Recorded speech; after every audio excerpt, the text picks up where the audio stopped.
Hi, everyone. Happy Thursday night. We are only 3 sleeps away from the most anticipated Vikings and Lions matchup in probably history. I think most people would agree with that. Um, I just can't wait. I know we've all been chomping at the bit for this for 2 weeks now because the Vikings had their bye week after London.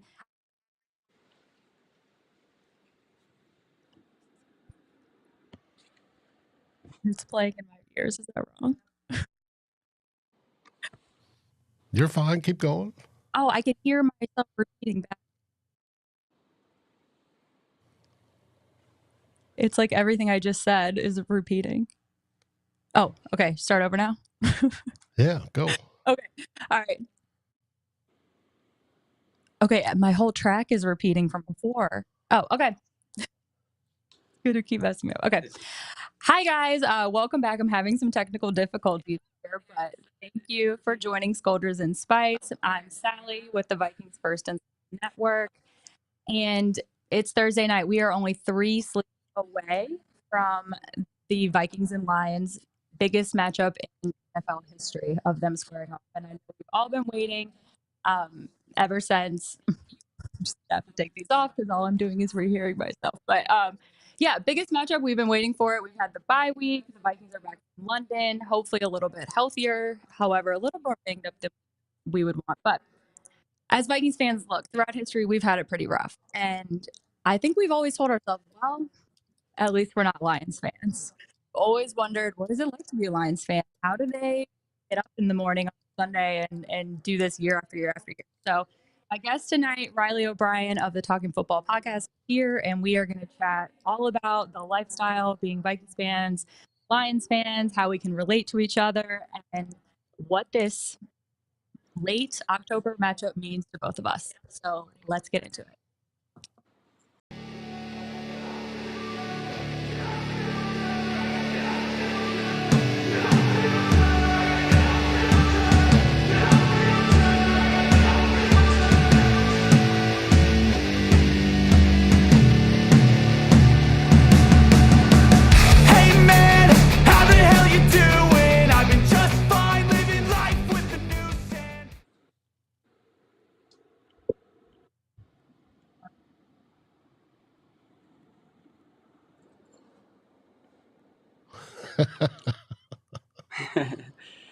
As Sal messes with her computer real quick, I'll welcome you, Riley. How you doing? Let's do it. I'm good, man. How you doing? I'm doing good. So tell us, Riley, where do you podcast? Okay, you guys, Yes. I don't know what happened there. Sorry It's about good to that. have Am you I back, back now? Sally. I'm back. You're back. Okay, I'm back. Sorry about that, you guys. I guess this is what I said. This is the just rolling with it, live television. You know, this is the business. But hi, Riley, and thank you, Dave, Hi. for getting that for me. But Riley, hi. I met Riley about a month ago when I did his podcast, Talkin Football, and it was a great time. I loved getting to know him, and I've always said I feel like Lions fans are kindred spirits, so I wanted to have him on tonight to chat about this much anticipated game. Yeah, I'm honored to be on. I was telling Austin and Justin Treese and Dan Kiefer, the guys at the Talkin Football Podcast earlier. I told my sister Sky, brother-in-law Dallas. I got Rob Terry, all my friends, Jack Rumsey, all my people. I think they're tuning in live, and so yeah, I think they all kind of pull for the Lions on behalf of me, and I'm thankful to be able to jump on with you. Well, hi to the Riley squad. It was a little embarrassing first impression for me, but hopefully we're done with the technical difficulties now. The first impression was the interview we did last month, which was fantastic, and I got great feedback on that. And the good feedback I get on those is always because of the guest, and that was a very enjoyable interview. So that was not the first impression, I think, for at least on my side of things. So. Okay, well, that's a big relief. Okay, well, let's get into it. Why don't we explain your podcast to us, how long you've been doing it, what the gist is, and why you do it? Yeah, so back in like 2019, really it was Talkin Football started because Justin Treese, one of my closest friends, he's like an encyclopedia with football. Always has been. And I always just thought, like, I just want to get him podcasting. And so had a couple of people that we were trying to think of as co-hosts. Our friend Doug was part of it at the start. And then we met Austin Cunningham through playing Madden. Played him in a tournament and then started messaging with him, realized like, oh, this guy's really knowledgeable. And so we invited him to come on, and then we did the first episode, and then it just took off. So yeah, we did episode 348 earlier today, posted, and then a couple years ago, Dan Kiefer joined in. And so yeah, it's like weekly betting. They cover college football, NFL spreads. They do fantasy football, all things draft. Treese is a Jags fan. Austin's a Chiefs fan, and Dan is a Dolphins fan. But yeah, they talk league-wide stuff. And then just this summer, I started doing the interviews just as a way to kind of help us grow. And yeah, it's been really enjoyable. But yeah, they're almost 350 episodes in. So That's crazy. Yeah, and you guys do just a little bit of everything there, which is awesome. I love that it's a team yeah, effort, and you just have a mix of all the fan bases and stuff too, which is really cool. yes, yeah. Okay, so you grew up a Lions fan. You've been a Lions fan forever, and Mm-hmm. so remind me how old you are. I'm 35. Oh, okay, yeah. So we're pretty much the same age. So we've experienced the same football generations. So Yeah. tell me a little bit about how you became a Lions fan, and I mean, I guess we can get into this in a second, but it's just always been fascinating to me. Like, as Vikings fans, we've had a lot of highs and they're always followed by crushing lows after that. Yeah. However, by comparison to Lions fans, I feel like there's really no highs at all until just recently. And so I've just always wondered, like I was saying at the intro, like how you stay motivated to just still be so into it week after week when there's just not a ton going on. But yeah, fill me in on how all that works. Yeah, so it was like 2003. I'm in ninth grade. My good friend Trevor Cole was a Carolina Panthers fan. And this was like, so when I'm in junior high, it was before I had cell phones. So every Monday morning, his mom would give us a ride to school. And so the first thing I'd get in the car, I'm like, did the Panthers win? Did the Panthers win? And he'd give me a rundown. And that year they went 13-3. And I watched a couple playoff games. Actually, I watched all the playoff games, including the Super Bowl with him. So just week after week, I just got more and more into football. So at the end of that season, they lost to the Patriots in the Super Bowl. But I was like, okay, I need to pick my own team. With the Okay. Panthers being an expansion team, it was like, oh, he's with them from the start. So then to me, I was like, well, the next best thing is I can find a team that hasn't won a Super Bowl. The Lions won the championship in 1951, but I was like, I didn't want to jump on a bandwagon, right? So I was like, I just want to pick a team Respectable. Yeah. not good so that I can kind of say, like, I went through the same, journey that Trevor did with the Panthers. And so I had it narrowed down. I don't even know like what process I went through, but for like a 12 or 13-year-old, it was pretty proud of myself. Like I went through it. But for 20 years, I was like, why the hell did I make this decision to be a Lion? But it was down to the Saints or the Lions, and I just gravitated towards the Lions. And then, like 20 years later, I've told this story on the Talkin Football Podcast, but my grandma gives me a baby book, and I'm flipping through it, and I'm like 3 years old. In their backyard, I had a mullet because my dad had a mullet, and I had on a hot pink tank top, and I was fat, like really kind of a chubby kid. So I was like, but I was holding a Detroit Lions helmet. And I was like, wait a second. So I went around the house asking everybody, like, whose helmet was this? And nobody was like, I don't know. So I'm like, this is the weirdest thing. But yeah, like when I see the logo, the Lions logo, like my heart just beats a little bit faster. It's weird to kind of put into words, but I just love the Detroit Lions. I love that story because it's like destiny that it was meant to be. I guess so. Yeah. Yeah, it was just there. You were supposed to be that way. But okay, so that's so interesting to me because people say that to me all the time. Also, because I didn't grow up in Minnesota, they're like, you could have chose Mm-hmm. any team, and this is the one you chose. And it's like, well, look, Yes, but for one, I mean, you can't really question if this is a real fandom for Hmm. me or not, because I chose this life. I could have chosen a way easier one. But also, Yeah. I think I said this to you on your show. I just feel like it builds so much character and resiliency that you just keep showing up for this heartbreak week after week after week. Yeah. But I've found like it happens even when they win. Like I remember after or when I interviewed you, was it week? Yeah, was it week 2? Because the Lions had just lost to the Bucks, and so Yeah, you're riding the high of like a week 1 win in overtime against Stafford and the Rams, and when your favorite team wins, it like lasts you a whole week. It's such an awesome feeling, and then when they lose, it's like you literally are like, why do I do this to myself? Why do I subject myself to this? And so, yeah, you still kind of feel that, but yeah, it fortunately for myself and other Lions fans, it's less frequent than it used to be.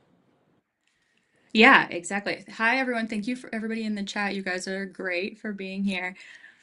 Okay, yeah, so we just talked about that, how it's better than it used to be. So you're coming off the NFC Championship game, first one Mm-hmm. ever since you've been a fan, and that started off obviously really well. You go into halftime and it was what, 24-7, I 7. think. Mm-hmm. Yes, and Mm-hmm. then we kind of all know how that went. But walk me through how that experience was, since it was your first time ever experiencing even being in that game, and then how it went down. Yeah, the whole, and I was thinking about this a lot recently because they played the Cowboys in Dallas just on Sunday. And last year, when that game happened, it kind of seemed like the bracket was lining up that the Lions were going to likely end up having to go to Dallas again. I Right. remember, but then the Packers went and beat them. But I remember they beat the Rams, and there was so much emotion into that game because it was Stafford. It was the first Hmm. home playoff game for the Lions. It was like, okay, they can win, but it's going to be like, I felt like it was like a 50-50. Um, but then playing Tampa Bay, it was kind of more of a, I don't know, I felt more confident that the Lions would beat Tampa than they would LA.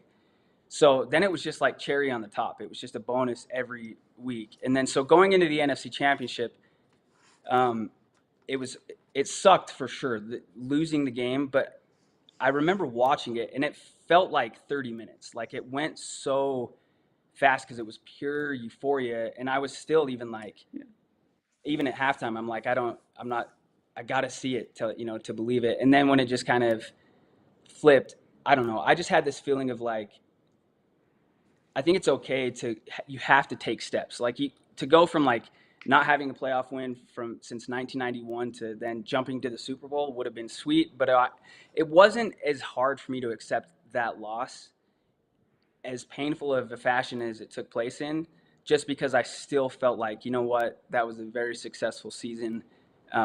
And it was easy to see how the path could continue. They weren't losing their best players. They weren't even losing a lot of role players. So I was like, okay, they'll be back. And so it sucked, but I was just like, all right, this was still a really good season. If it happens again that way, I'm not going to feel that way, I don't think. But yeah, last year it hurt, but it was like it had a little bit of a pain tolerance, I guess, for it, just because the Lions had finally won playoff games. Yeah, you were conditioned for it. And Yeah, it was your first time experiencing that as well. So, yeah. and you're right, if it does happen again this year, it's definitely not gonna have the same luster if it ends the Hmm. same. But Norsevius wants to know, how did I become a Vikings fan living in Virginia? Well, the story there is, just to, not bore everyone that's heard the story, but basically my parents are from Minnesota. They moved to Virginia before I was born. And so in Virginia, we don't have professional sports teams. We do have the Washington team, but that was still, you'd be surprised how many people in Richmond actually don't like Washington, even though it's only 2 hours away. But my Hmm. dad was from here. My dad always grew up a Vikings fan, and he raised me to be a Vikings fan. And so that was really the one thing I had in common with my dad when I was a kid. That was just what we did together, was watch the Vikings. And then when I got to be like 26 or so, I was traveling here by myself all the time, made a bunch of good friends, and just decided to move here. So that's the scoop on that. Yeah, I remember Yeah. you telling that story. It was and I love that because it was like a way that you connected with your dad. There's nothing better like, um, you know, every Sunday my niece, my sister Sky has my niece Lakin like all decked out in her Dallas Cowboys gear, and I'm like, she didn't have a choice, you know. But it's perfect because my brother-in-law, like his name's Dallas. He was named after the Dallas Cowboys, and I'm just like, man, it's. Oh, But wow. that's something that they will bond over, you know. And so Yeah. I'm always pulling for them, except for last Sunday. But yeah, like that's football can like, if nothing else, is something you're talking about with your dad or whatever. I think that's awesome. I love it. Yeah. Well, and speaking of Dallas Cowboys, I mean, last week was a pretty good game for the Lions. Mm-hmm. Have you ever seen Yeah. a whooping like that from the Lions? Because I can't remember one.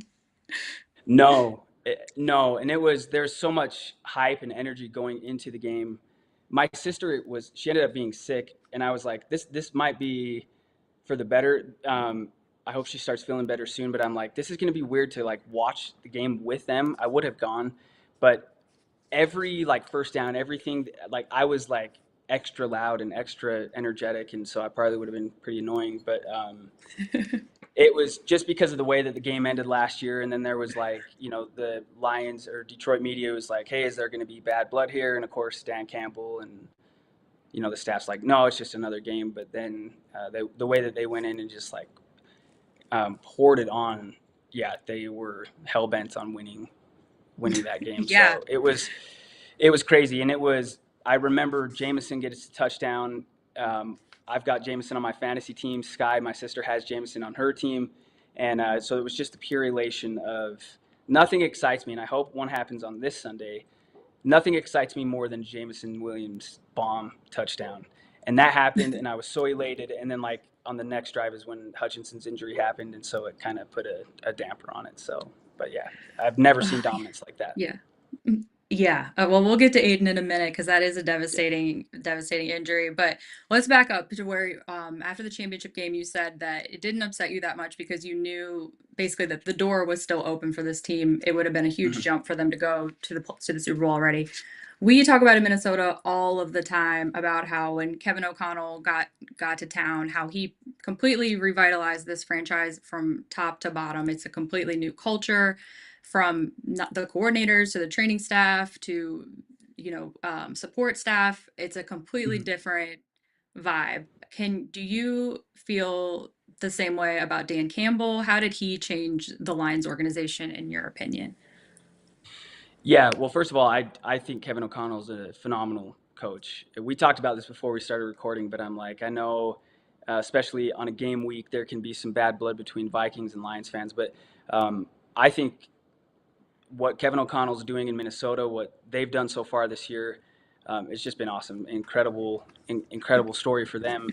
But as far as Dan Campbell, yes, especially coming off of the previous regime that Detroit had, which was like awful. Like, I don't think that Matt Patricia could have been a worse head coach. And as soon as Dan Campbell took over, I remember his introductory press conference, Brad Holmes' introductory press conference, and I remember tweeting out, like, I see it with these guys. And it was really hard because I'm like, am I just being sold a bill of goods? Is this just my fandom? But I'm like, when they speak, they mean what they say.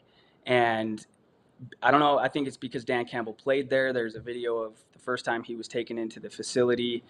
He actually broke down crying, just overcome with emotion for the opportunity that he had to take over as a coach. And it felt like so many times as a Lions fan, like it's going to take a freaking miracle for something in this organization to change. And he has been, I don't know, there's so many good coaches in the NFL, but could other coaches have success with the Lions? Yes, but I don't think that any coach could do what Dan Campbell's done with the Lions. Just like I'm sure Minnesota fans feel that way about Kevin O'Connell, because how long has he been there now? Like two full seasons. Third year. Yeah, 2 full seasons. This is Yeah, because he was LA's offensive coordinator, Stafford's first year over there, right? And I'm sure, yeah, Minnesota fans will probably feel the same way about Kevin O'Connell. So, yeah, it's easy to love the coach when your team wins. But even when the Lions lose, I feel like Dan Campbell takes ownership. And I don't know, I think it's just easy to see why the players, you know, love playing for him. Absolutely. Well, yes, I did. I had another technical difficulty, you guys. It's just not my night. Is it Mercury in retrograde or something? I'm gonna have to It look still into is. that after Yeah. this. But oh, is it really? I don't know. I Oh, remember the oh, first okay. time I heard that, I was like, what the hell? My friend Bobby said it. We were at work, and then I looked it up, and I was like, oh, it's a thing. So now when I hear it, I just am like, yeah, I think it Oh. still is. So that it looks like I know Well, exactly like what. well, it does happen a lot more than you would think it. I think it happens a lot, but it's typically it's attributed to technical difficulties, I believe. So, and yeah, Well, Dave says yeah. it's a full. So I think we're done with the technical difficulties for now, but thanks for bearing with me, guys. Okay, so we were talking about Dan Campbell. Dan Campbell, you mentioned that he was crying when he got there, which it makes me think of he's an emotional guy. And for Mhm. me, I really appreciate seeing that because I think especially where we're at in this world today where we are trying to as a society make it acceptable for men to be emotional. We're trying to bring awareness to men's mental health, make these topics more normal to talk about. Mhm. However, I do still always see the criticism of Dan Campbell that he is too emotional. But for me, I think for the younger, like the age group that he coaches, I think that it goes a lot farther. But what do you think to people who say that about him? Yeah, it's the same stuff that I hear about. Like people say, like, "Oh, Caleb Williams can't be good because he paints his fingernails." Who cares? Yeah. You're looking too much into stuff that doesn't matter, right? Mm. I, I love when people are willing to open up and be emotional, and as long as it's genuine, right? If something like makes you feel personally addressed, it's going to be beautiful to you, and sometimes that can be like emotionally overwhelming, and that's what it was for Dan Campbell because he knew when he was coming back. And think about the success he's had since he became the coach. If you're Dan Campbell, that vision's in your mind and it's in your heart, and you believe it, like you feel it. And so imagining like finally winning a playoff game for Detroit, like, yeah, that's Yeah. like pure euphoria. So I don't know. I don't. If I go to games, I don't like scream at refs. I don't yell at refs all game. But certainly, like watching games at home, yeah, I get really emotional, and so I'm like, what? I can't say my emotions are okay and how I express them's okay, but then criticize how somebody else, expresses theirs. So I think Dan Campbell's genuine and authentic, and that's the thing. It's got to be real. It's got to be genuine. But um, yeah, I feel like his players will do anything for him.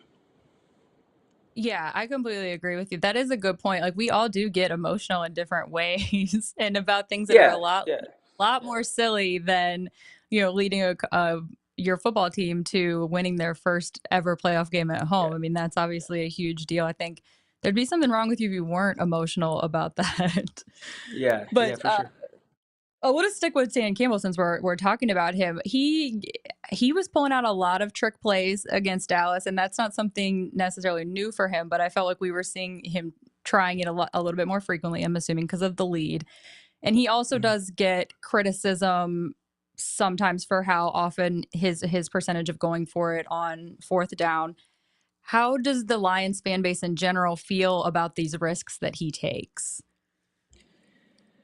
Yeah, I think my friend Jack can attest because he watches a lot of these games with me. I can't tell you how many times I've been like, "Take the points, take the points!" Like I'm screaming on my couch, like he can hear me, like take the points, and then they go for it and convert, and then I'm like, "All right, cool, yeah, that's the exact play I would have run." Um, I think it's taken some getting used to. The one thing is, last year in the NFC Championship game, there was a point where it was like, okay, the Lions are going for it because they don't believe in their field goal kicker. From everything that I've read and heard from people like Jeff Risdon, people who are very close to the team, it was not a matter of the field goal kicker. It's just Dan Campbell's nature. That's his persona. That's his attitude. That's um, the style of coaching that he wants to go with. And I think it's actually it's admirable, right? Now you see, I feel Mhm. like more and more teams are going for it on fourth down. If you're like midfield and it's 4th and 1, it's like, what do you really gain if you punt? If you have a play that you're really confident in, the trust that the message you're communicating to your players when you call a play is that you trust them, right? And Mhm. so because you trust them to execute the play and move the chains, and if they don't get it, that's all good. We trust our defense to go out there and to be able to stop them. So I think that as a whole, Detroit fans have gotten more kind of accustomed to it, because at first it kind of just felt like, well, hell, we got nothing to lose, until you start actually playing meaningful games. He's very, very aggressive. A lot of times it's like, I've gotten to a point where I'm not even thinking like, are they maybe going to kick it here? It's just like, no, they're going for it.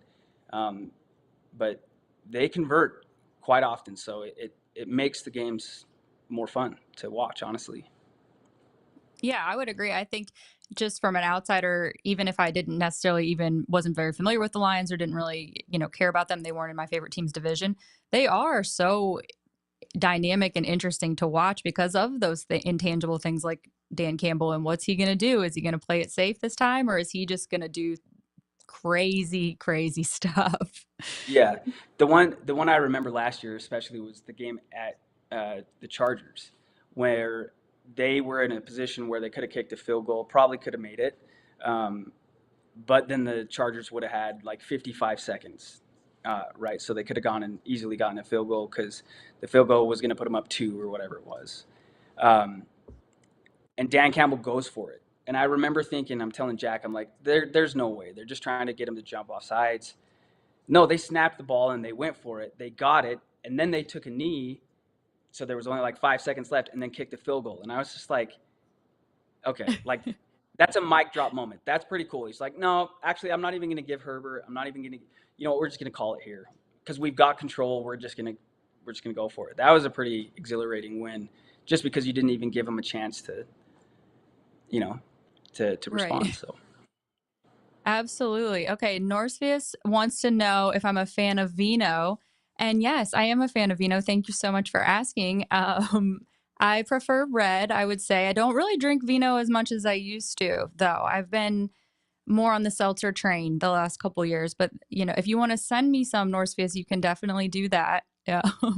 And somebody else, I see you guys are talking about Percy Harvin also. I missed how that started, but I loved Percy Harvin so much. Shout out to Virginia and Virginia Beach for Percy Harvin. Yeah. Okay. Promotions. Okay. All right. So we talked about Dan Campbell. All right. So coming off of the NFC Championship loss, is the expectation sky high? Are you a little cautiously optimistic?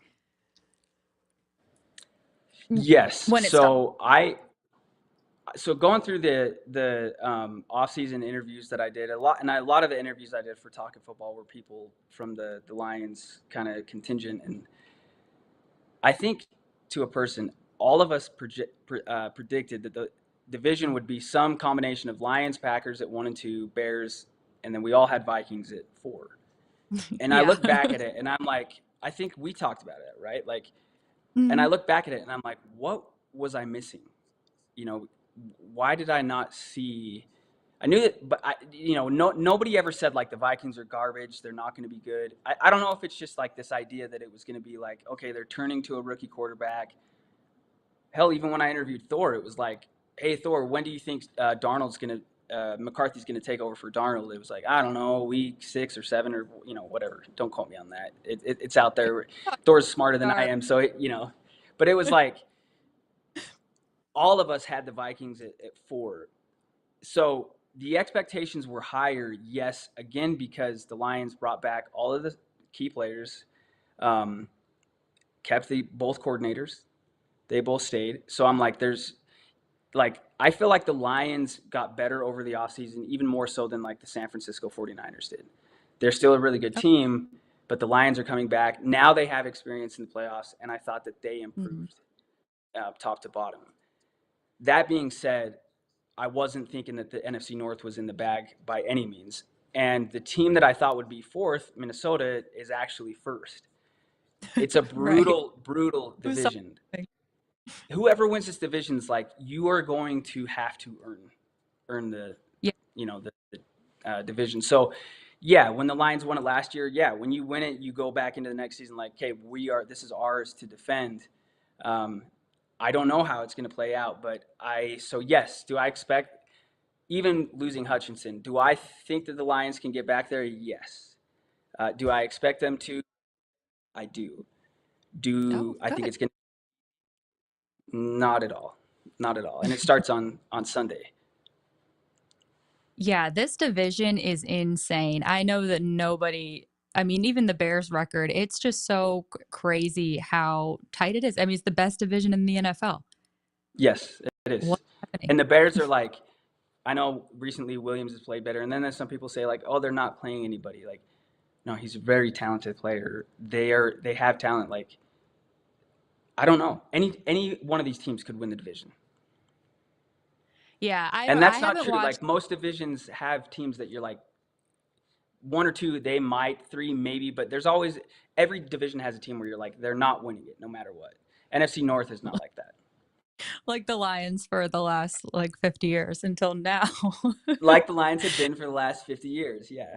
Yeah. Yes, the last 50 years, absolutely. Yeah, exactly. And I thought it would be Vikings or Bears at the bottom. Wasn't sure which one. Mm-hmm. I thought that they would both though be pretty mediocre. And I think with the Bears too, their defense is decent. So winning Mm-hmm. these games that some of them maybe necessarily they shouldn't have because of Caleb's performance, they're getting by with the wins and Caleb's working through these things. Mm-hmm. And I don't know. I mean, it's probably too soon to tell. And I haven't watched much of Chicago Bears football other than when they played in London because it's just been on at the same times. But Yeah. it's unbelievable, this division. And like we've been saying, a end of October matchup, regular season matchup, even between the Vikings and the Packers over the years, I can't remember. Well, with the exception of Brett Favre coming back and going to Lambeau, that was in October, I know. And Yeah. so that was obviously a huge deal. But just a regular old matchup, I can't remember anything that felt like it was this big. Yeah, for sure. Because whoever wins feels like they've made a statement, right? Because the Vikings, all the way to this point, it's been like, all right, they're not gonna go undefeated, right? They're gonna lose at some point, but then they just keep winning. And so Lions had a loss, and maybe it would feel less so even if the Vikings were 4-1, but nobody's beaten them yet, and so. But it means so much for the Lions fans because it's like we finally just won the division, so we don't want to be dethroned so quick, especially from a team that wasn't expected to be, But it's not like, well, okay, we'll lose to those guys, but not these guys. Like, so it wouldn't be any better if it were the Packers or the Bears. But I don't know. I think that, like by the end of the game on Sunday, whoever wins in the locker room, the fan base, like they feel like, okay, we're winning this division. We're talking about it right now. Like, oh, I have no idea what's going to happen. If the Lions win on Sunday, I'm like, all right, okay. Like we've got it. It's not over, but you're going to feel really, really good about your chances of winning the division if you win the game on Sunday. Yeah, for sure. I've seen people debating all week if this game is more important for the Lions or more important for the Vikings to win. And I can argue either side of it for sure, because I think it's pretty much just a toss up, honestly. I mean, it means a lot to both of them. But I think especially for the Vikings, I mean, any division game at home, you want to win that 100%. Like if you want to be able to earn the division or bragging rights of any kind, you got to defend yourself at home against division rivals. So for that reason, I do think that it means more to them. But as tight as the division is, obviously it means a ton to Detroit as well. Yeah, for sure. Yeah, like we both have those feelings. Again, for the Lions, it's kind of like, no, we don't. You just don't want to leave feeling like, oh shit, like these guys are really sorry. I don't know if I should language, but if you don't want to leave feeling like, man, those guys are legit. Although I think it's kind of established now, like it's hard to win 5 games in a row in the NFL. And I look back at it and I'm like, I mean, shame on me for thinking like that they were going to be fourth in the division because, they're even, I don't know, the defense is what scares me a lot for Sunday, but they're just a good team in Minnesota. They're well coached, and I mean, I had no idea Sam Darnold was going to be doing this. Right. So I don't think anybody knew Darnold would be doing this, and it will be interesting to see because Sam has played very consistently, very well until this last game against the Jets in London, and it will be interesting to see how he bounces back from this. It was a struggle for a few reasons. They came out with the win, so that's all I think that matters. But this is the first time we've really seen him have a lot of adversity to overcome. And I think that Aiden Hutchinson being out of the lineup is going to have I mean, it's going to be a big relief for any quarterback that they face the rest of the year, right? But I think that this is a game where he's hopefully going to be able to get his confidence back, and then we can keep building off of this. But let's talk about Aiden for a second here. What a devastating injury that was. I mean, even though I'm a Vikings fan, I've loved watching Aiden Hutchinson, his career, how he performs. I think it's the coolest story ever that he grew up a Lions fan and he gets to town, and the very first year the team goes to the NFC Championship. And I don't know, just thinking about him as a little kid, how he would have dreamed for that moment, and now to see him go out the way that he did, it's just devastating. And you always want to play teams at their best. I don't think anybody cheers for their division rivalry to have a huge loss like that. So how are you guys taking it in Lions Nation, and who is going to be filling in for him? What's that going to look like? Yeah, it's going to be just by committee. I mean, that was my first thought when that happened, was you just, no matter what, like, you cannot replace. So you can't say like, they're going to be, I mean, can they be fine? Yeah, they can patch things up. Like the 49ers have been just fine without McCaffrey so far this year. But the player that he is, the person that he is, I mean, it sounds so corny and cliche. Like, it's not just the player, it's the person. But he's a pivotal part of the resurgence of the Lions. And I think kind of all offseason is kind of like, are they going to draft somebody to pair with him on the opposite side? So kind of all the eggs have been in like one basket. Well, now we'll see like how good the coaching is, right? Which I think Aaron Glenn's a pretty good defensive coordinator, and the Lions are going to have to patchwork some things and piece it together. But Hutchinson was the one guy on the Lions defensive line that I feel like other coaches were like, that's the guy that we have to try to game plan for. And there's just no way around it that him being hurt makes the Lions a worse team.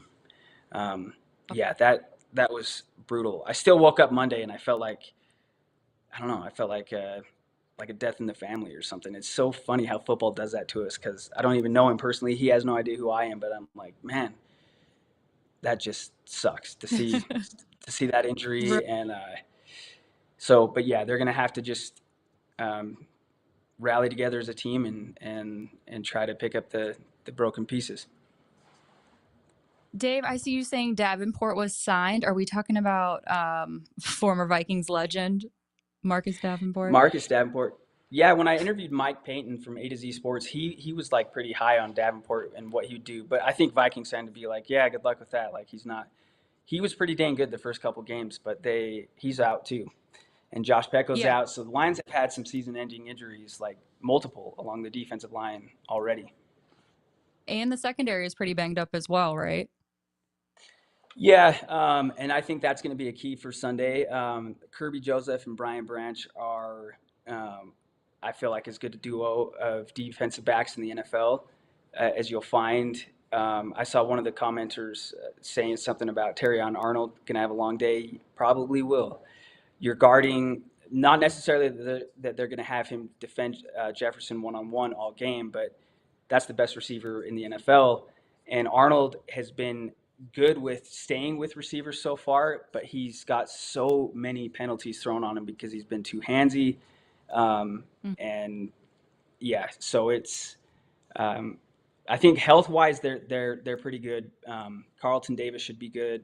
Maybe he's missed a couple of days of practice, but Arnold, Joseph, Branch, and Davis have been a good secondary. The Lions secondary's improved from last year, which last year was one of the worst in the NFL. So only had only place to go was up with it, and I think that they've done that. But it is going to be hard because, yeah, you have to play the best receiver in the NFL on Sunday. And Branch is coming off of, did he have 2 picks on Sunday? Mm-hmm. Yeah, two picks and a forced fumble. He's so awesome. Yeah. Like, I don't understand how he fell in the draft. And I know even the Lions took 2 players before they took him, but the interception he made on Dak in the end zone. And that's where the thing is, Kirby Joseph has, I think, 5 interceptions on the season. I think all 5 have been in the end zone. So the Lions they buckle down in the red zone and they defend the end zone pretty well. But yeah, Branch is just a playmaker, and yeah, he made like 3 on Sunday that just made me feel like, damn it, Brian, I love you. Then I was gonna get all Dan Campbell emotional, right? But then so he's just an awesome player, the kind of player you love having on your team. Well, it is interesting because I think the Lions and the Vikings similarly, they rank towards the bottom in passing defense. However, I think the Vikings are 30th and the Lions, I want to say, are 27th. However, I think what has a lot to do with that is they're playing from ahead by a lot most of these games. And then so teams are just abandoning the run in the second half and they're throwing on them. So that's not really a true indicator. But the Lions, I think, are eighth in scoring defense, and the Vikings are third. So they really are pretty similar in those metrics. And I don't know. I'm not usually typically confident about the Vikings. I would normally be so nervous about this game, but I feel really good about it, actually. You're saying that you're not nervous for Sunday? Not really. I mean, I know when I get in the building and I'm surrounded by, the reality sets in on what's really going on, I think I will be really nervous. But it's also, I'm so excited because I go to almost every single game at US Bank Stadium. And so I'm going to just really know what to compare this to as far as the vibe goes immediately when I sit down. And I just anticipate that it's going to be a playoff atmosphere. And that's just it's going to be exhilarating, I think. And just to hear that the Vikings this week are even practicing with crowd noise in their practices and trying to get prepared on these deep levels. I don't know. It's just, I feel like chills talking about it. And it's so crazy. It's October 19th or something. Yeah, it's for sure. Like when we were doing Talkin Football interviews and, you were like, hey, we'll have you come on during the Lions week. I remember just thinking like, all right, cool. And it felt like it was like so far down the road. But I don't think either of us at the time had any idea that it would have this much like on the line, right? And this much implication, right. Even with understanding like it's early enough in the season where you wouldn't write anybody off. Like I said, I did think that the Vikings were going to be taking fourth in this division, but I thought they would be doing it with like 6 or 7 wins. But it is like a strength on strength. This game on Sunday is like, it's what you want. Like this is what football is with all of these things on the line, and knowing if you win, it's going to be a euphoric feeling, and whoever loses, like you play a game the next week, the season's not going to be over. But right now, yeah, it feels like it's like, oh God, I can't wait because it's a statement game for either team. The Lions want to come out and show like this is still our division, and the Vikings want to be like, they want to come out and show like this isn't. Do Minnesota Vikings fans at all feel like it's fluky what they're doing? 5-0. What do you think? No, and that's what's so interesting about this season is we've had fluky seasons in the past. We had one just a couple years ago where the point differential, I can't remember exactly what it was, but it was crazy. And we were winning games that we knew we really had no business winning, the majority of them. The metrics didn't match the record back then. Now, this year is completely different because the majority of these wins, even the ones like, for example, against the Packers, where the final score doesn't dictate that, they have been dominant, convincing wins. They haven't been winning off of fluke plays or, bad calls or things that are coming down to missed kicks, things that in the past were pretty much how we narrated our seasons. Yeah. They've all been really convincing wins. And so that's what is so hard to believe about it all, is because it does feel sustainable. It doesn't feel like the clock's about to run out and we're going to get exposed and we're all going to see this was a charade. So that, I mean, I was in the same boat. I thought 6, 7 wins, the ceiling is probably 8, because I just thought that this was going to be a season for like a rebuild. This is a growth season. This is to build into when JJ's ready to come in, get established. And it hasn't been that at all. And so now it's just really hard to believe. And I think that's why I'm enjoying it so much more than in past seasons that were successful, because I didn't see this coming and it doesn't feel like it's a charade. Right. And you guys are coming off the bye, right? So of course, like, I'm ribbing you saying like, oh, you're not at all worried about Sunday, but if I were a Vikings fan, like, and you're at home, like, Oh, yeah, I'm you're one. damn right. We feel like we're gonna win this game. But on the other side of it for the Lions, it is like this is I don't know. I think it was so huge having Ben Johnson come back and retaining Aaron Glenn, because most of the time there's at least a coordinator change, but they brought everybody back: the head coach, the offensive coordinator, the defensive coordinator, all the top players, like I've alluded to. And I think it's, I don't know, but like even one of the commenters said too, like, yeah, this is football. This is what you want it to be, where it's strength on strength. It's the first of two matchups. All right, this week we're doing it in Minnesota, but like just put the ball down wherever. Let's just go line up and just go play. And let's see who the better team is, right now, which like is, I've never had a week 7 or whatever week game, we're Yeah. on mean this much. So yeah, I'm Yeah. insanely excited for it. And I think either way that it goes at the end, whatever, when the time runs out, I don't see this from either team going to be one where you just go out and lay an egg and play a sloppy, terrible game. I think that this one's probably going to be close throughout, and you're going to learn a lot about both teams, and it's going to be really entertaining. So I don't think either way. Like, I've seen a lot of people say, from my fan base included, well, if they win this game, if they lose this game, meaning the Vikings, that's going to say a lot. We're going to learn a lot about them. And I see that, but I think it depends on how they win or lose the game. If you're going to learn a lot about them, are they going to be able to come back from adversity? Are they resilient? How do they make adjustments? That's what's going to say a lot about it, not the final score, I don't think. Yeah, that's part of every football season. So when I interviewed you for Talking Football, I remember just being like, man, because the Lions were 1-1, they just lost. Well, they've won every game since, and then how they played on Sunday was like, dude, I can't wait for the next snap. Like, that Lions Cowboys game could still be going on, and I would still be watching it. Like, it's, you know what I mean? Like, if the Lions win on Sunday, okay, for the Vikings, it sucks because it's a win that you really want, but at that you'll have one loss, and you still have Right. a bunch of football to do. And is Hawkinson playing on Sunday?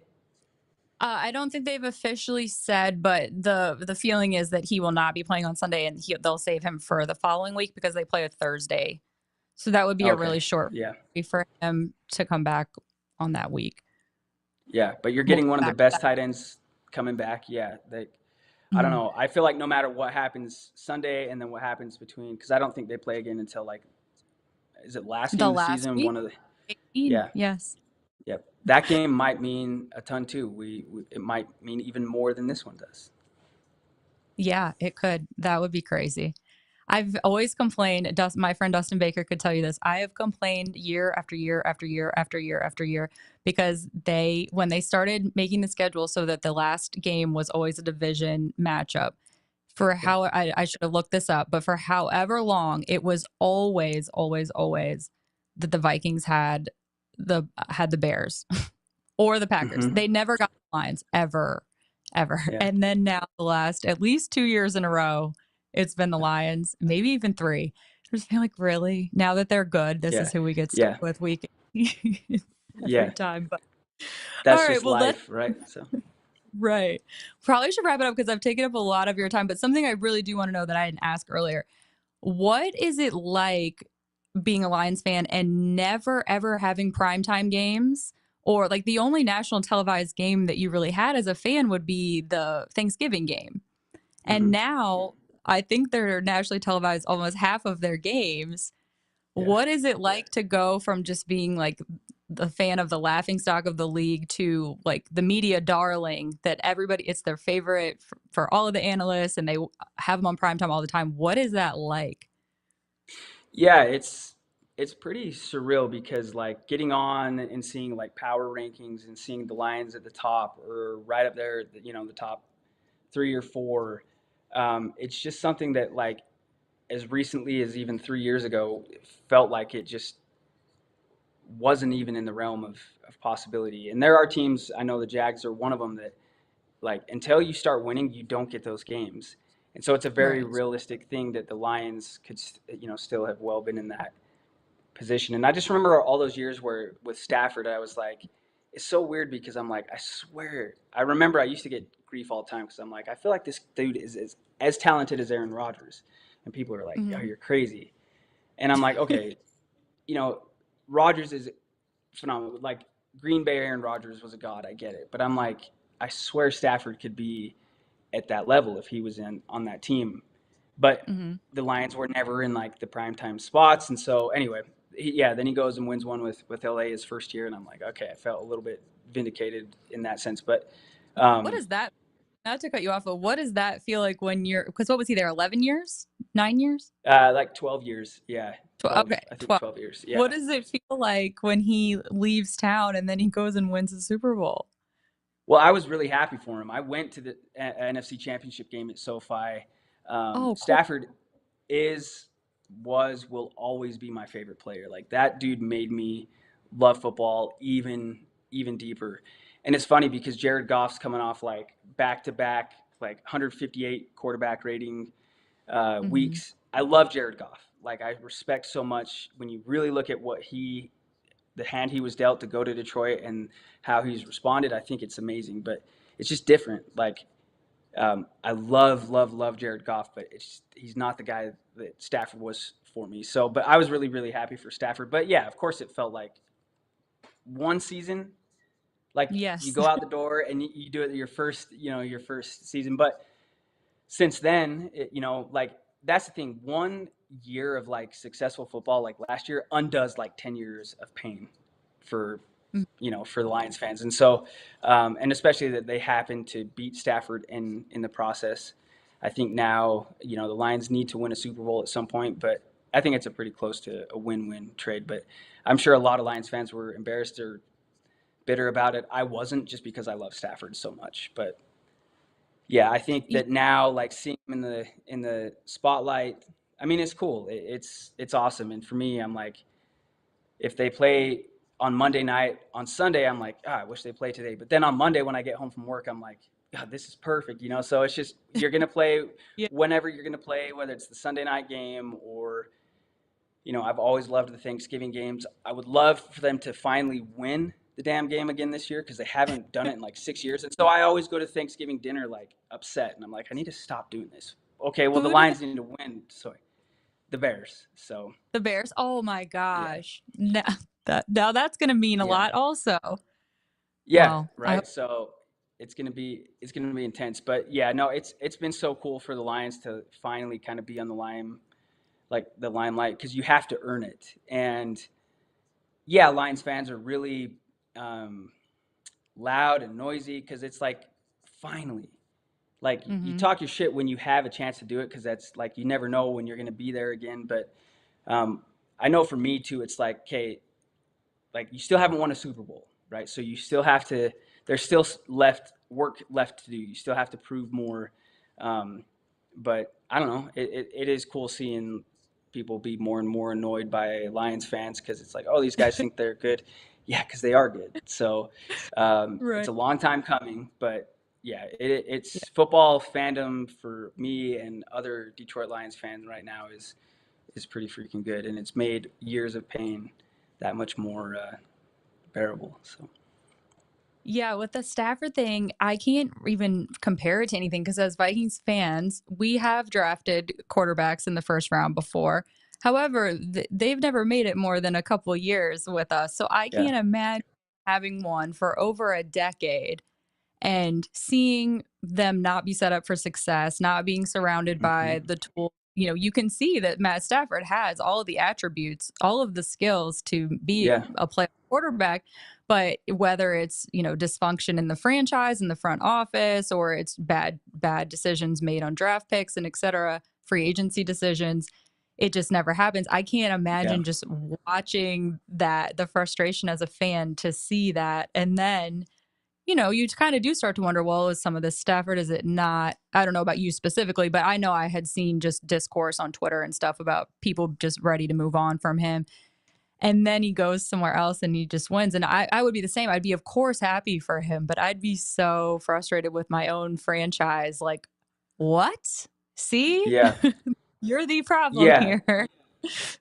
And I remember when the Stafford rumors started, okay, you could see the writing on the wall. They're going to trade him. And some people were like, what are they going to get for him? I remember reading stuff like maybe a second round pick, maybe a first round pick, but it was, the Lions are so fortunate to have Brad Holmes. As great as Dan Campbell is, and he's the front of, he's the one with the headlines and the head coach, but Brad Holmes is every bit as important as anybody else in the Lions resurgence. And one of the first things he did was make that trade, and they got 2 first-round picks and a third-round pick and Jared Goff. And I remember the press conference being like, I remember when I was sat in a Target parking lot when Justin Treese texted me, and it just said, wow. And I was like, where did he go? I was too afraid to look at Bleacher Report or whatever. I'm like, where did he go? I knew that was a Stafford trade text. And I'm like, Goff's the new quarterback? Oh, man, I can't do this. And Brad Holmes was like, no. He's done interviews since, and he was asked, they asked me, do you want Jared Goff? And he's like, hell yes, I want Jared Goff. Wow. And they had the vision Brad Holmes was an instrumental part in the Rams even trading up to the first pick to get Jared Goff. So they brought him in. They believed in him. It makes the story even better. I don't feel like Lions fans, could be any type of bitter or anything, because Goff has already done things that Stafford didn't do for the Lions. But I think for the majority of Lions fans, we still love and respect Stafford, because it sucked all those years. I'm like, I just want them to be in a playoff game. I want to see him on the big stage, because I feel like he'll do well. They got to the playoffs a couple times, nothing ever happened. But for me, it was so cool seeing him succeed that first year with the Rams. But now I'm over it. I'm like, you've had your time. Good luck, Stafford, every week, except for when you happen to be playing the Lions. But it's an amazing thing. Oh, sorry. Who did they use those picks on? I don't remember. Oh, so the trades ended up being, it's been honestly, it's been Stafford turned into Goff, one of the linemen, but Jahmyr Gibbs, Jameson Williams, Sam Laporta, the Lions could not have made out better in that trade. Yeah. So Brad Holmes is a baller. He not only drafts really well, but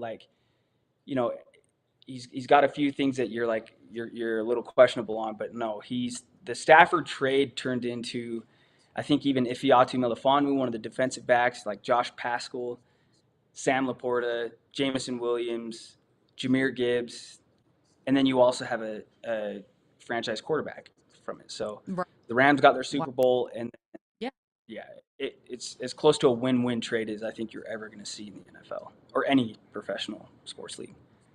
Yeah, it's definitely the biggest win-win that I can think of. It's just crazy how that worked out for everybody.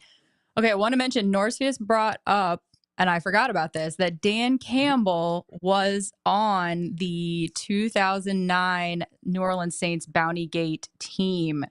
Refresh my memory. Was he a tight end? He wasn't a tight end still. He was on the staff, right? No, he was a player for them. Okay. So he was a tight end. He played at that time. Yep.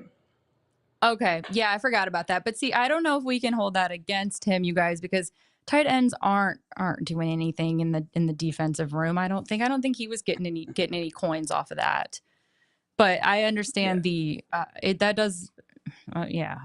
not great. But that's a big wound for us Vikings fans for sure. And I saw someone else say that whenever the Lions, okay, I'm not gonna lie, this is Derek. When our Vikings don't win, I cheer for the Lions, and if not them, then I cheer for Stafford. That is very cool. Who is it? Who was it that said that? This is Derek Nelson. Derek Nelson. And I agree, Derek. I have always my whole life cheered for the Lions as well. And of course, I've gotten a lot of crap. Well, I didn't used to get too much crap for it because it, didn't really used to matter. But now, I mean, I understand why people are upset about it. But our fan base in general, I have just seen so much discourse on Twitter. And I think I talked to you about this, Riley, on your show.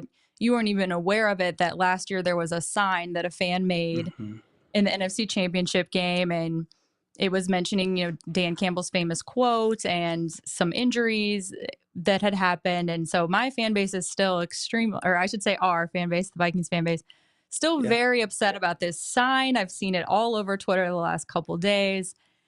And I think that I have told, well, and obviously people here haven't heard this story, but I do not think that that was an intentionally dirty sign. I believe that it had to do with the fan listing. I mean, it falls in line with the end of the schedule for the Lions week by week by week. I think that's what it has to do with. I refuse to believe that somebody woke up on the day, their favorite team is having a home playoff game for the first time is like, you know what? I think I'm going to make this sign making fun of injuries on the Vikings, the Buccaneers, and the Rams. I just don't. How can I just be as visceral as possible? Yeah. Right. Like, I just don't see somebody doing that. However, I do see that there is a lot more chirpiness from the Lions fans. I choose to believe, though, that those are more of the Gen Zers. Those are the young fans. They haven't been through everything that you've been through, Riley, and that so many of them have. So I wish the Vikes fans would chill out a little bit on painting them with this broad brush, because we do have a lot more in common with them, I think, than we have different. Yeah, I don't look at or see the Minnesota Vikings logo or think of the Vikings and be like, I hate this team. I just don't. And it's not like I do kind of feel that way towards the Packers, and I do feel that way kind of about the Bears. But all of those teams used to whoop up on the Lions. So it's not just like, oh, you haven't beat us as much, so I don't have as many reasons to dislike you.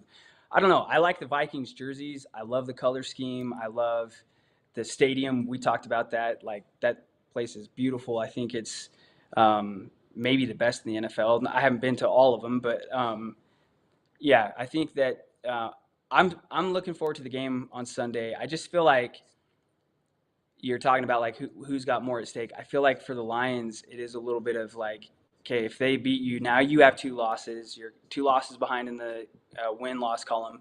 Now they're 6-0. Now they're rolling. Now they get Hawkinson back. Now this is, whereas if the Lions, and then it's also going to be like, see, you lost touch. Now your ceiling's lowered.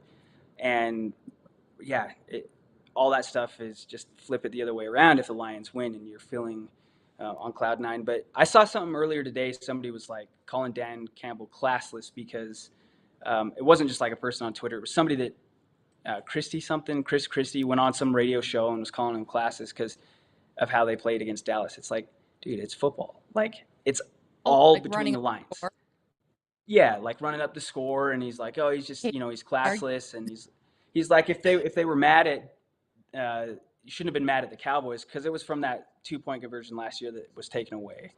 Oh, right. With a player reporting eligible. And he's like, take it out on Roger Goodell. Like, well, what does that look like? What does that mean? How do you do that? No, it's okay to have pent up frustration and then game plan and then go and execute your game plan and just like pour it on. Like, it's okay to do that. There's not like it's not classless. It's not, they could have kicked a field goal at the end. They had Hendon Hooker and all the backups in, and that would have made it 50-9 or whatever it was. But they're like, no, we'll just run a simple play and go for it. And if we get it, cool. We're just kind of trying to kill the clock. But it's football. It's competition. It's competitive. So it's good that Minnesota Viking fans don't like the Lions now. Like, you don't like the coach. You don't like the players, because it's like boxing, right? You're going to do all the pre-hype fight and you're talking smack and, you're wanting to just dominate the other person. But when the game ends and the clock hits 0 on Sunday, you got to shake hands and just be like, all right, you got to, like, the best team's going to win on Sunday. Yeah. And then will that team still be the best team week 18? I don't know. Like, none of us do. But this Sunday, these next 4 quarters, like, that's what we live for. And yeah, may the best team win. Yeah. Right. So I'm way excited for it. I wish I disliked the Vikings more than I do after saying all that. But maybe I'll think of some things to get psyched up and be like, I hate these guys. So. That's why it feels different, because I've obviously went into huge games against the Packers that mean a lot to win. They're going to make it or break it to get in the playoffs or to win the division. And that's just a completely different feeling I have going into those than going into this one. And I don't think it's just because of the time of year and what is at stake, because I don't have that same built up resentment, hatred, terrible memories that are coming along with it. And I also feel like with the Packers, it's like, you've been there so many times. You've been there so many times. and it's frustrating. Their fan base is very arrogant, and they can't relate to us at all. They haven't had the same type of disappointment and loss, and maybe the newer fans have, the ones that are Gen Zers and have lost many playoff games against the San Francisco 49ers. But the ones that are our age and older absolutely have not experienced that. But all right, well, we should probably wrap it up because we've been on here way longer than I thought we were going to be. Oh, no, I it's did fine want to though, say, because I'm enjoying it. So me too. And I'm so impressive. So many people are still on here hanging out. You guys are the best. I do want to say though about the Dan Campbell thing. I hate that argument of being classist as well, because okay, they have this huge lead. Why not take this as a time to practice some things, work some things out, try some things? I mean, you're never going to be able to replicate those game day conditions at practice. you don't So why wouldn't you stop playing. Yeah, right. I don't you get it. don't They just stop want them to playing. hand the ball off. Yeah, exactly. And I think if you ask the Cowboys players, like when you get beat like that, it's demoralizing. So they were like, "Oh my God, just end this game." But it's not like the Lions were over there celebrating because lost the team's best defensive player, literally broke his leg. So you experience every emotion on it. But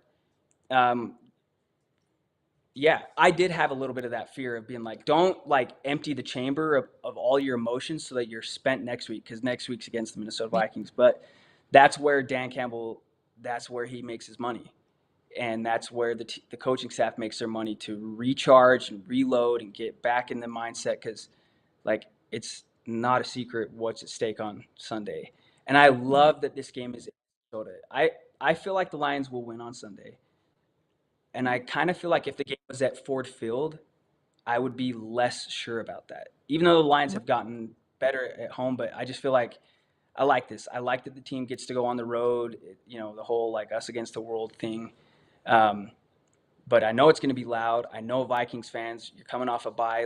This you could not script a better, script for a regular season game this early. It's the best division in football, and right now Minnesota's at the top, and Detroit's wanting to be there. This is what I was going to say. Norspius definitely, he spoke too soon, because he said Riley got humble built in his DNA like we do. And now he's probably going to take it back after that statement. Yeah, no, it's like you act like you've been there before, right? I don't know if the Lions had been a successful team, but I'm like, it doesn't hurt me, because I'm like, this is why I picked them to be my team. They weren't good. I just didn't know it was going to take 25 years to finally, experience a playoff win. But don't get me wrong. Like I said, especially after I interviewed you and I've interviewed Thor, and I saw there were quite a bit of Minnesota people that listened to the interview that we did with you. And I was just like, man, I like these people. They're good folks. They're good people. I hope to get to Minnesota, to come to one of these tailgates one of these years.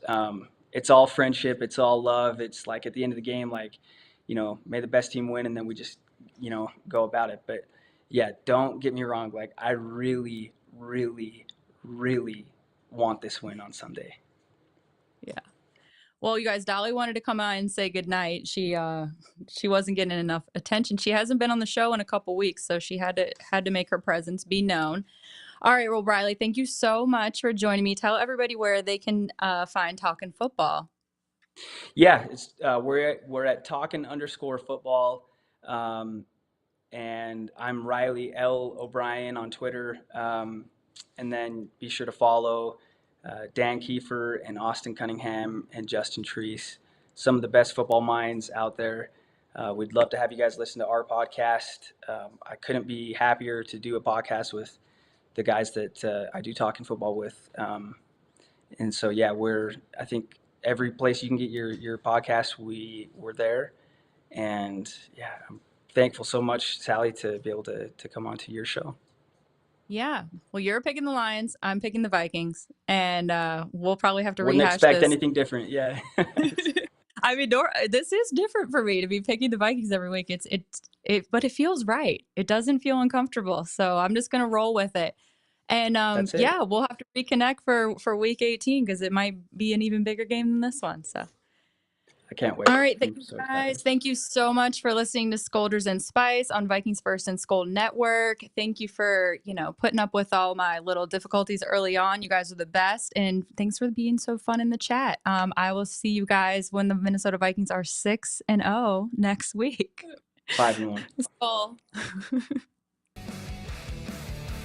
Like, subscribe, and ring the bell, and rate us on your favorite aggregator. And a big shout out goes to Sal and her guests on this Vikings First and SKOL production, partnered with the Fans First Sports Network. Thanks, everyone, and SKOL.